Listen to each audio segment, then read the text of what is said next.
It's opening day for 2015 girls soccer, and we have quite a matchup to kick off the new season. Whitefish Bay taking on Menomonee Falls. The Blue Dukes lost in the sectional final last year to Waukesha West. The Wolverines went on to finish second at state. Meanwhile, the Indians lost their sectional final to DSHA, and the Dashers brought home a state championship. Both of these teams trying to get off to a great start here in the new year. The Whitefish Bay fans excited to get a look at this year's Blue Dukes, ranked number 2 in the state preseason poll. But it was Menomonee Falls who controlled play in the first half. Here's a bullet from Kylie Sprecher, but it sails just wide. The game is tied 0-0 at halftime. But the second half saw a lot more scoring chances. The ball is loose, and Emily Habiger lets it rip from way outside, but her shot just misses as the Indians come up empty. Falls keeps applying the pressure, and they have a great chance in the 64th minute.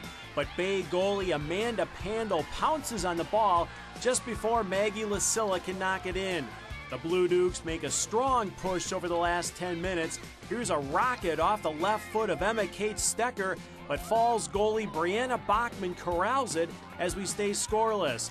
On to the 80th minute, Falls with the corner, and Sprecher's header almost drops in as Pandel makes the leaping save.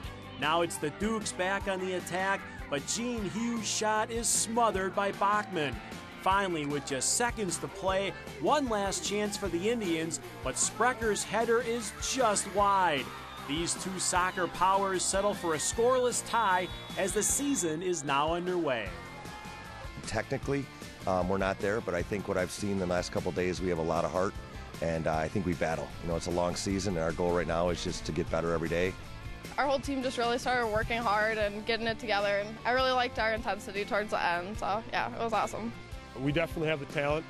We have the pieces there. Now it's just up to us coaches to put them in the position to succeed, and I definitely think we'll be able to make a run.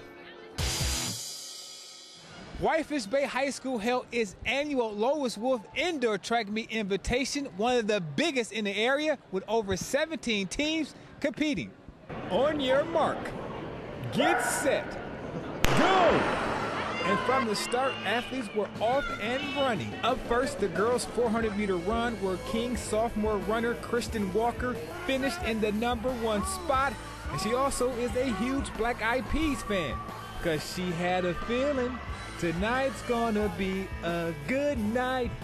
I knew, and I just kept telling myself, push, because it's not over. Just because I'm in the front doesn't mean that I'm winning or that there's no one behind me or that I can't get snatched. So I believed in myself, but I knew I had to keep pushing.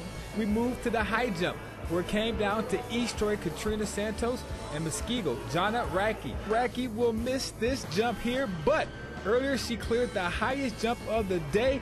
Yeah, actually that was my PR. I have cleared 5 feet before, but not 5'2", so clearing it on my first jump was really surprising, but it felt great, so.